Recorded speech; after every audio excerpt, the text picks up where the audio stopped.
Hello दोस्तों, you are very welcome to YouTube channel. अभी तक हमने क्वाड्रेटिक इक्वेशन का रूट निकालना सीख लिया है। कोई भी इक्वेशन आ जाएगी रूट निकाल देंगे उसका।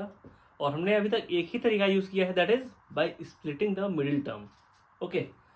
और अगर क्वेश्चन ऐसा आ जाए कि हम मिडिल टर्म को स्प्लिट ही ना कर पाए, तो फिर कैसे आंसर आएगा? उसके लिए एक फार्मूला होता है, this one. This is the formula which is use for those quadratic equations. इसको आप कहीं भी लगा सकते हैं। अगर सिंपल भी है जिसमें हम स्प्लिट कर पा रहे हैं मिडिल टर्म को, तब भी ये फॉर्मूला यूज़ होगा। ठीक है, यूज़ करने में कोई दिक्कत नहीं है। और हल्का सा लोगों को डिफिकल्ट लगता है तो यूज़ नहीं करते, but I think this is the best way to find the solution of any or root of any quadratic equation. ठीक है, अगर कहीं फंसते हैं आप तो सीधे लगाइए और आंसर पाइए। लेकिन यहाँ पे एक ट्विस्ट है। अभी तक हमने जितने भी क्वेश्चंस किए हैं उसमें सबका रूट निकलता था, सारे ही क्वेश्चंस का रूट निकलता था, सारे ही क्वाड्रेटिक इक्वेशंस का। बट ऐसा होता नहीं है, बिकॉज हमने जब क्वाड्रेटिक पॉलिनोमियल पढ़ा तो ग्राफ कैसे आते थे? कुछ ग्राफ तो इस तरीके आते थे।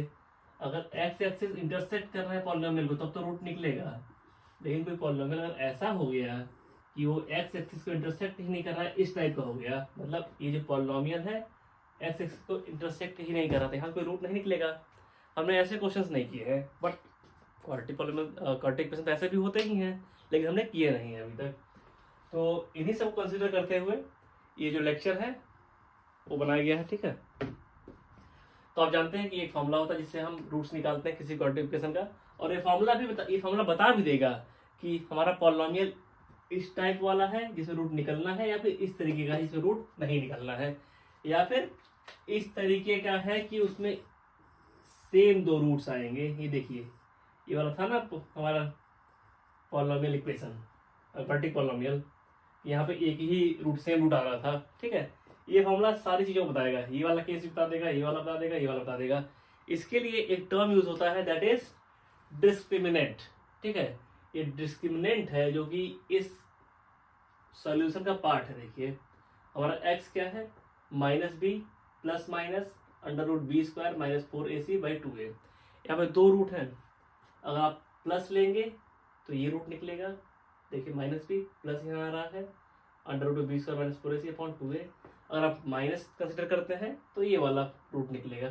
ठीक है, यहाँ -b, यहाँ माइनस आ गया ओनली। ठीक है, यहाँ दो रूट्स हो गए आपके।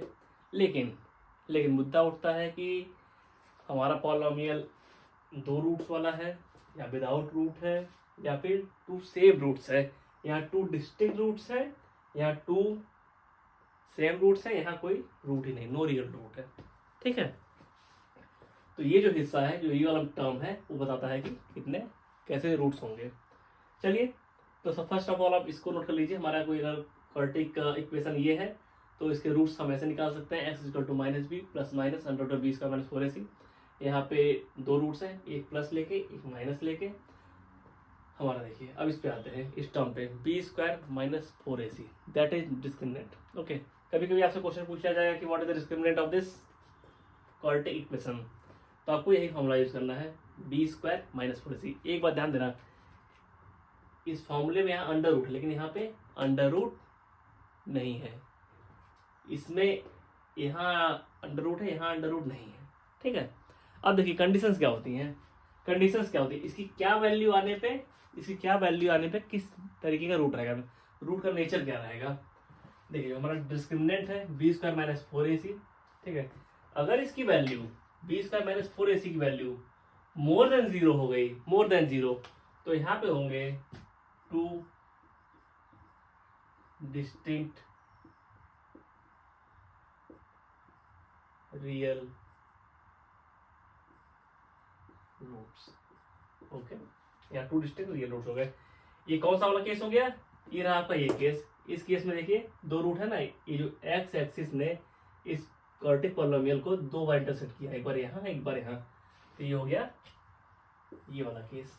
ठीक है, अगर b² -4ac की वैल्यू 0 हो जाए, 0, तो यहाँ पे टू सेम रूट्स आएंगे, to same real roots.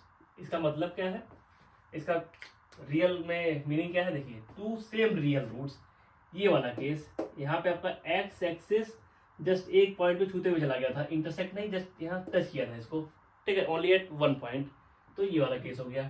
To same real roots, यहाँ सेम रियल रूट्स आ जाएंगे, ठीक है।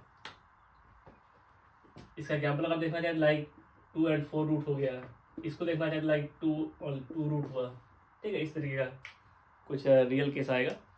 अगर इसकी value B square minus 4ac की वैल्यू लेस देन 0 हो गई, अगर बी स्क्वायर माइनस 4ac की वैल्यू लेस देन 0 हो गई तो इसका कोई रूट नहीं होगा, नो रियल। देखिए ये जो एग्जाम्पल है, यहाँ पे एक क्वाड्रेटिक इक्वेशन दी गई है, that is 2x² minus 3x plus 5। Okay, यहाँ पे बोला गया find the nature of roots, तो हमको बस minus B square minus 4ac की वैल्यू निकालनी है और कुछ भी नहीं। तो यहाँ a कितना है, a इज 2, b कितना है -3, c कितना है 5, ठीक है। तो अगर बी स्क्वायर माइनस 4ac निकालने का कितना आएगा, देखिए it will be equal to B क्या है -3 का स्क्वायर -4 इंटू ए कितना है 2, सी कितना है 5, ठीक है। ये आ जाएगा 9, ये आ जाएगा 4 into 2 8, 8 into 4 8 into 5 40, that is equal to -31, ठीक है। अब देखिए यहाँ क्या था, अगर ग्रेटर देन 0 है तो 2 डिस्टिंक्ट रूट्स आएंगे, लेकिन वहाँ केस क्या है -31, it means less than 0। Less than 0 का केस है तो यहाँ पे नो रियल रूट्स। ये हमारा कंक्लूजन क्या निकलेगा, since b square minus 4ac less than 0, it implies that no real roots। Okay, अब आप वीडियो को पॉज करेंगे, लेक्चर को पॉज करेंगे और ये वाला जो क्वेश्चन है खुद से ट्राई करेंगे, ठीक है। देखिए यहाँ पे a की वैल्यू है 3, b की वैल्यू है -4√3, c की वैल्यू है 4, okay. Then B square minus 4ac, B क्या है यहाँ पे -4√3 का स्क्वायर -4 इंटू ए कितना है 3, सी कितना है 4, it will be equal to, अगर -4/3 का स्क्वायर करना है तो 4 का स्क्वायर 16 हो जाएगा एंड √3 का स्क्वायर 3 हो जाएगा, then it will be equal to 16 into √3 का square 3 -4 into 3 12 into 4 48, this will be equal to 16 into 3 48 -48 it is equal to 0। तो देखिए यहाँ पे b स्क्वायर माइनस 4ac की वैल्यू आ गई है फाइनली 0 निकल के आ गई। इसका मतलब 2 सेम रूट्स होंगे, 2 same roots, 2 same real roots, okay. अगला क्वेश्चन है एग्जाम्पल नंबर 2। यहाँ पे एक क्वाड्रेटिक इक्वेशन दिया गया है, इसमें एक कांस्टेंट k दे दिया गया, ठीक है। और बोला गया है कि इस जो क्वाड्रेटिक इक्वेशन है इसके 2 इक्वल रूट्स हैं, 2 सेम रूट्स है, 2 इक्वल रूट्स हैं, ठीक है। तो इक्वल रूट्स हैं, इसका मतलब कौन सा केस बनेगा, जो इसका डिस्क्रिमिनेंट होगा that is b square minus 4ac वो 0 के इक्वल होगा। तो जो डिस्क्रिमिनेंट है यहाँ पे a की वैल्यू क्या है, a is 2, b is k and c is equal to 3। तो 2 इक्वल रूट्स हैं, तो जो डिस्क्रिमिनेंट है that is b square minus 4ac, इसकी वैल्यू होनी चाहिए 0, ओके। तो b स्क्वायर की जगह b क्या है k स्क्वायर हो गया 4, a कितना है 2, c कितना है 3, दैट इज इक्वल टू 0, और k स्क्वायर इधर रहेगा, इधर हो जाएगा 4 इंटू 2 इंटू 4 इंटू 2 इंटू 3। अब k square is equal to 24, then k will be equal to plus minus √24। k का आंसर हमारा प्लस माइनस 24 आएगा। अगर इसको आप और सिंप्लीफाई करना चाहें तो it can be like it will be equal two plus minus, अंदर से 4 बाहर ला सकते हैं आप, तो 2 बाहर आएगा, देन 2√6, k की वैल्यू हो जाएगी 2√6, ओके, प्लस माइनस 2√6। k की वैल्यू अगर आप प्लस माइनस 2 प्लस या तो प्लस 2√6 रख दीजिए या माइनस 2√6, दोनों ही केसेस में ये जो क्वाड्रेटिक इक्वेशन है इसके 2 इक्वल रूट्स आएंगे। ओके, इतना नोट कर लीजिए आप लोग, फिर चलते हैं toward the next examples. This is the third example जो हम करने जा रहे हैं अभी। थोड़ा इस क्वेश्चन को ध्यान से पढ़िए, क्योंकि अगर आपने इस तरह के क्वेश्चन ट्राई नहीं किए होंगे तो पहली बार में जानना बहुत मुश्किल है कि इसमें लगना है नेचर ऑफ रूट्स का कॉन्सेप्ट।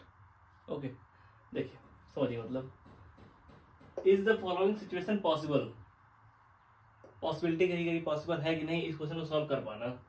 अब देखिए सिचुएशन क्या है, इफ सो बोला गया, इफ सो अगर पॉसिबल है तो डिटरमाइन द प्रेजेंट एजेस। ठीक है, सिचुएशन है आपकी the sum of ages of two friends is 20 years।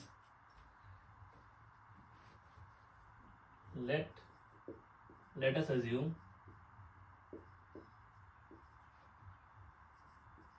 age of one person। दो फ्रेंड हैं, इसका दो पर्सन होंगे यहाँ पे। ठीक है, एक्स। अगर हमने एक की एज एज्यूम कर ली एक्स, तो दूसरे की एज ऑटोमेटिकली 20 माइनस एक्स हो जाएगी कि नहीं बताइए। अगर दोनों की सम का एज 20 है, एक का एज एक्स हो गया तो दूसरे का एज हो जाएगा age of second person will be equal to 20 minus x. Okay, आगे क्या बोल रहे हैं ये, 4 years एगो, 4 साल पहले product of their edges in years was 48। तो 4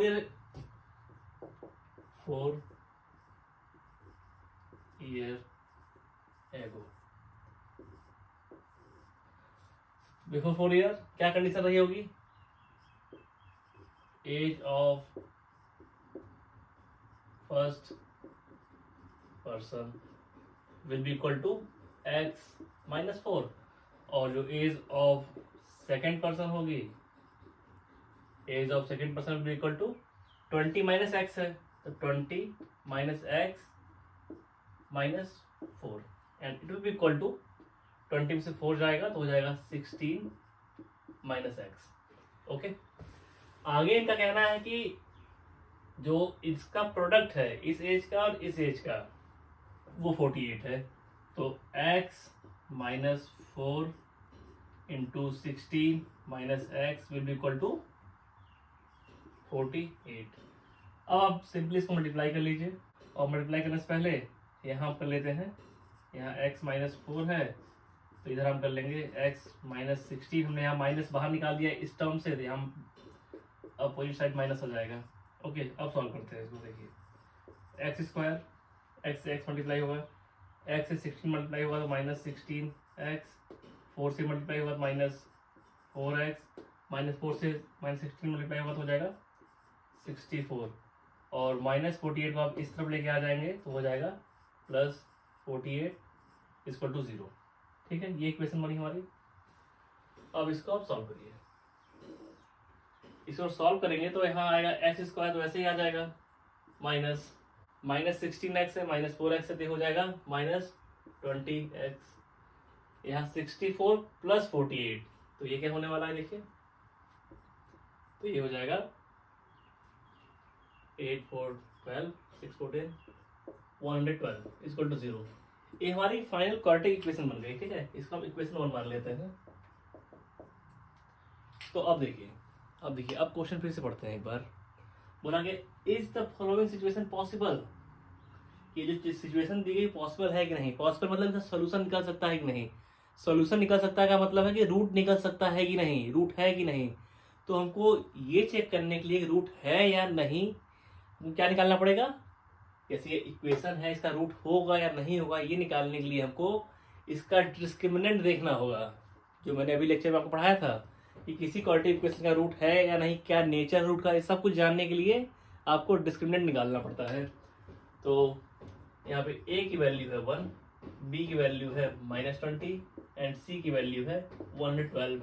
तो b square minus 4ac will be equal to कितना आएगा, b आपका -20 है तो ये हो जाएगा 400, 20 का -20 का स्क्वायर 400 होता है। ठीक है, -4 इंटू a कितना है 1, a इज 1, c कितना है 112। ओके, तो इसको सॉल्व करने पे हमारा आएगा फाइनली 400 माइनस 4 से मल्टीप्लाई होगा, यहाँ कितना हो जाएगा 448 and it is equal to -48। Okay, अब सुनिए ध्यान से, अगर B square minus 4ac minus 48 है, इसका मतलब है कि जो डिस्क्रिमिनेंट है, discriminant that is equal to b square minus 4ac is less than 0। 0 से लेस है इसकी वैल्यू, अगर 0 से लेस होता है डिस्क्रिमिनेंट, तो इसका मतलब क्या होता है बताइए आप लोग खुद। There will be no solution, there will be no roots. Okay, hence equation 1 have no roots, no real roots. Okay, no real roots. ठीक है, ये रियल वर्ड लिखना बहुत जरूरी है। अभी तो मैं नहीं समझा रहा हूँ what is the reason, because आप अभी उस स्फेयर में नहीं है, तो लेकिन रियल रूट्स नहीं होंगे इसके। ठीक है, तो आपका आंसर हो गया कि जो ये पूछ रहे थे कि is the following situation possible, no no एवं गिवन सिचुएशन इम्पॉसिबल। ओके, तो आपको अब समझ में आया होगा कि what is the basically use of nature of roots. Nature of roots का यही मतलब है कि आप बता सकते हैं कि सोल्यूशन निकलने वाला है नहीं निकलने वाला है। हो सकता है कि अगर आप ये इक्वेशन देखते हो स्प्लिट करने के चक्कर में घंटों परेशान रहते हो, स्प्लिट ना होता, आप जस्ट 20 का माइनस 4 से निकाल लीजिए, देख लीजिए अगर 0 आता है तब भी सॉल्व हो जाएगा, पॉजिटिव आता है तब भी सॉल्व हो जाएगा, नेगेटिव आ गया इसका मतलब रूट्स नहीं होंगे इसके। ठीक है, यहाँ हमने निकाल लिया कि लेस देन 0 इसकी वैल्यू डिस्क्रिमिनेंट की, तो हमने साफ साफ कह दिया कि इसका सोल्यूशन कोई नहीं आएगा। ओके, तो अब आपने इतना सीख लिया है कि आप आराम से जो लेक्चर है, जो एक्सरसाइज है 4.3 ट्राई कर सकते हैं। फिर मिलते हैं अगली क्लास में with exercise 4.3 and thank you for giving me time and keep learning. Okay, and please subscribe our channel so that we can grow together. Okay, thank you.